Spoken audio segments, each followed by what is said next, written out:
development of technology.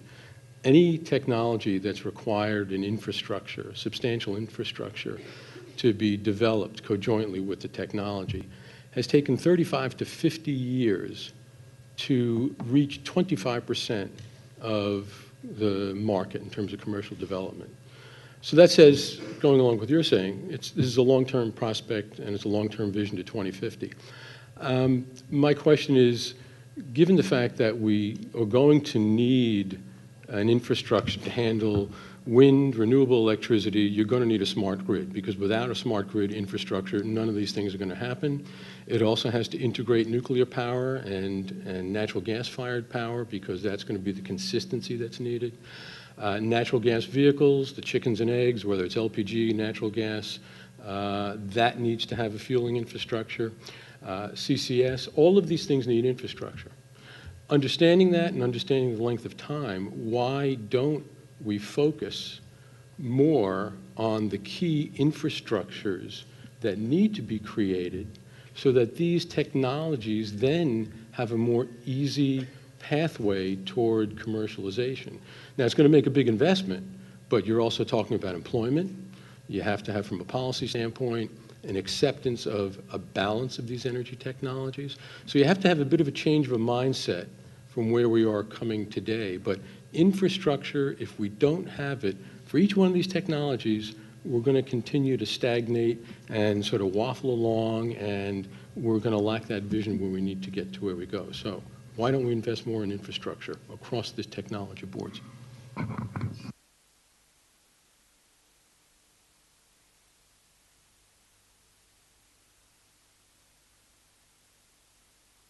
I think we all agree, and what the Commission did, at least for those what we call the project of common interest, which are those which are within Europe necessary, that no particular country is isolated and things like that. We had come up with a proposal end of last year in November, and what I just mentioned now in October, we will go in more detail concerning the regulatory aspects, the permitting aspects for these common projects, plus the financing, what the EU can add to what national or others are doing. So from that side, but I do agree that there at national or regional level, there's much more on infrastructure to happen. I'll give you, because I think you're completely right, and diagnosis, the question is what to do. And the problem is we set up a bunch of independent economic regulators to build the infrastructure in most areas, whose job is to keep costs down to the consumer. And they are not legitimately empowered to make large bets, which is what we're asking them to do. Wise bets, but large bets. So we have to change our regulatory space so the politicians can come in and make very targeted investments which don't destroy the independent regulatory system but augment it. And I think there's moves along those lines. Probably harder is the smart grid issue, because that runs against massive incumbency. And to be honest, the Commission in their Energy Efficiency Directive is about suggesting a supplier obligation across Europe. We are fighting supplier obligations in the UK at the moment, having experienced them, because we think they're very bad at building, very good at delivering lots of easy things at the beginning of your energy efficiency process, so not damning them. But when you start to do complex things, and you want to build big markets in smart grids and smart services and bring ICT companies in, they kill the market. So a couple of regulatory pieces, careful, major reforms, but not throwing out the liberalised model at all, but making it work for low carbon, which we need to do so that we can make some of these choices, because they don't emerge from bottom-up cost optimization. That's basically the thing we've got to get over, and we've been basing our system on that for the last 20 years for very good reasons. It's just different, making different decisions now. No, I can agree. When we look at investing in new power plants, we see that there are massive issues of interconnections, or even connections within a country which are not solved, and with the planning issues. We're not taking risks saying we're going to build there or there, because we don't even know whether our generation, if it's renewable, will be curtailed or not, and that's one of the risks we see. On CCS, we don't know what the potential of the technology is. We see governments taking a rather hesitant position on CCS, and so are there going to be hubs? Are there going to be networks of pipes being built? So there again, we don't know what's going to happen. And in relation to gas, well, depending on what comes out in the roadmaps, gas networks are also under pressure, because depending on what the position of gas is going to be in the roadmap, well, you might not even have issues of network, but you might have issues of security of supply. Some of our suppliers will just say, well, if that's the amount of gas we sell to Europe, we'd rather sell it to somebody else, and you'll end up with very little gas in some scenarios.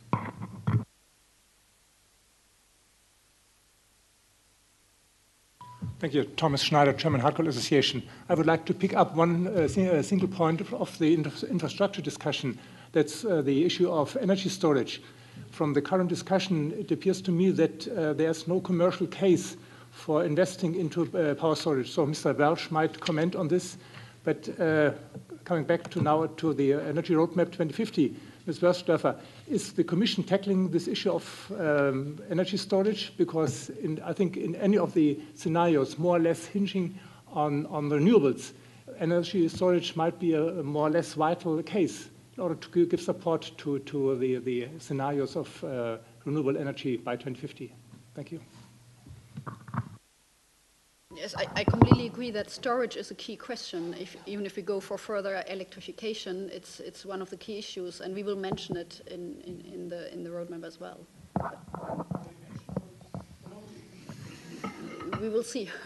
No, it's something we need. I mean, we will promote it in that sense, yeah. I think we already have the problem now. When you look at how the system works, renewables are being subsidized and are quite often outside the market.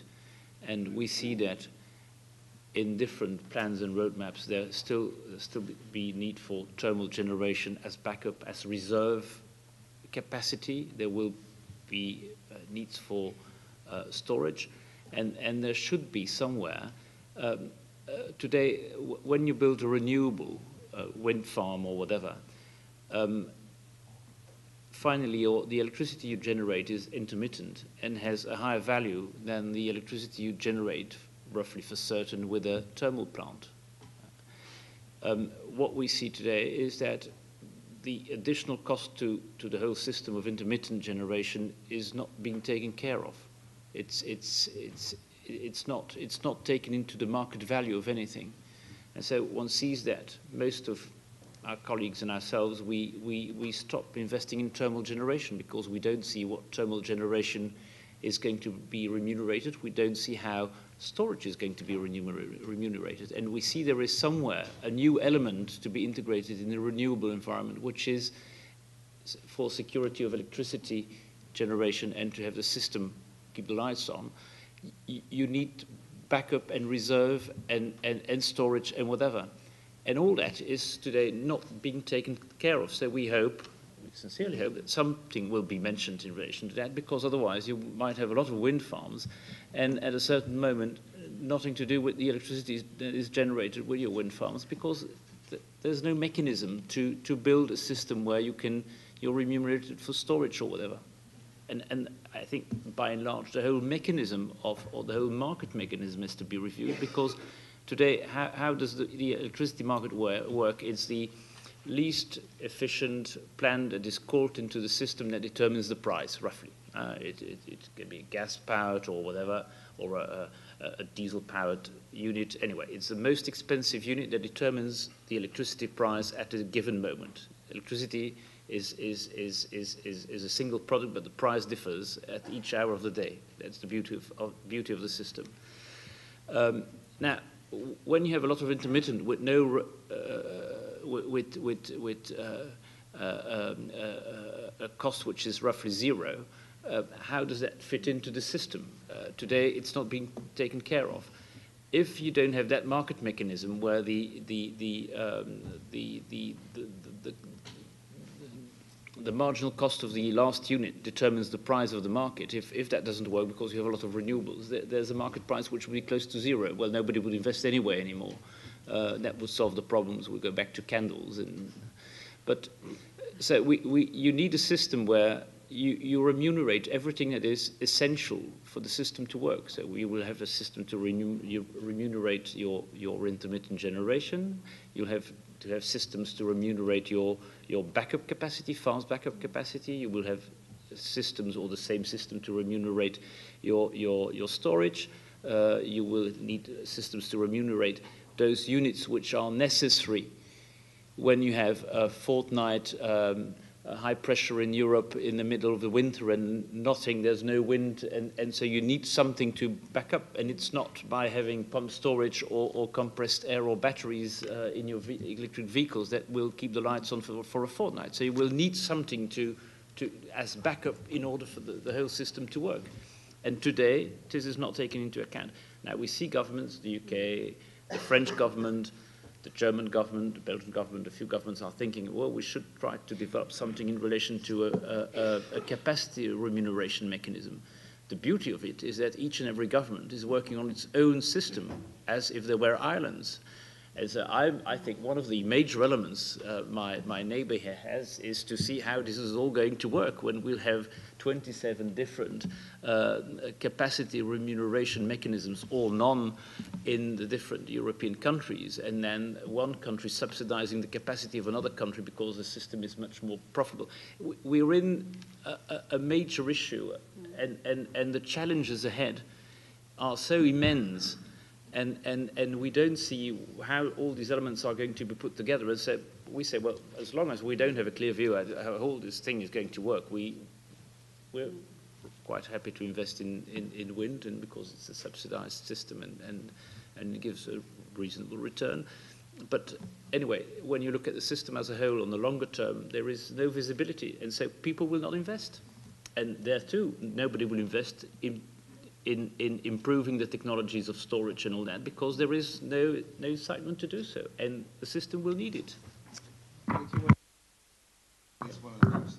I mean, that was probably the best description of the challenge of electricity market reform I've ever heard. It was great to have it from an investor, to be honest, because it's been brushed under the carpet for so long. But there is very live discussion in the UK, in Germany in particular, and a bit in France, about how to, I hate the word capacity payments. I want system stability payments, which give money to storage and demand-side response and distributed generation on an equal basis. So principles for the new liberalised power market is best value for each euro invested wherever it is on the system. No bias towards supply, no bias towards demand, except clear innovation policy. So let's have feed-in tariffs for storage. Let's have feed-in tariffs for smart grids. Let's feed-in tariffs for energy efficiency. We're designing one in the UK at the moment. Because if wind and tidal get subsidies, why shouldn't demand side get subsidies to go down the learning curve? Let's have a balanced system where all investments get equal treatment under rational innovation policy, looking for best value investment and actually trying to get these signals right. But it is a big regulatory reform issue, and I think it's something which we're tantalizingly close to experimenting with. But we're way away from European harmonization, and I think one thing I'd say to the Commission, please do not squash the experiments before people have even got a national level their heads around what's needed, because it's very early days. It's really early days, and it could be killed by harmonization before it's ready. There is one thing I would like the Commission to clarify, and I don't know if it's anybody who knows. Reading through the infrastructure regulation draft, going to Parliament and Council, the question to me was, is storage covered? Is storage a critical infrastructure? Can I get pumped storage or electric storage or something, or compressed air storage out of that? Because it wasn't clear to me, because storage in gas was, and I think even storage in oil in particular cases were, and CO2 storage was, but it was unclear whether various types of electric storage were given priority. So if it isn't, can we change it before it goes up? I'm not sure you're referring the proposal, which is an inter-service within the Commission, which is our draft regulation on infrastructure, and will come out on the 25th of October. Is that the one you're referring to? So it's covering gas and electricity, but there are more experts on it, and I think we have to wait until it comes out. Yes, hello. My name is Remy Gret from the European Wind Energy Association. We heard a lot about wind, so I thought I would reply to one or two things I heard and ask a question. Sorry, You talked, Mr. Welch, you talked a lot about installing renewables where it matters, where it makes more sense, but it doesn't always make more sense where the resource is the highest. If you look at, the resource is highest in northern Scotland, for example. If you want to draw cables and build infrastructure to build your turbines up to the furthest islands north of Scotland, it's going to be very expensive. So you have a range of factors that will make the price of renewable technology, and the resource is only one of them. Infrastructure is another. Another would be, for example, at macroeconomic level. For example, if you're Spain and you want to achieve energy independence, you don't want to import much more than you have a bit of coal and you do a lot of wind. Today, Spain and Portugal do 16% of their electricity through wind energy, and it's because they've made the choice of being energetically independent. They've built an industry, and now they're exporting, and that's a value as well to the country.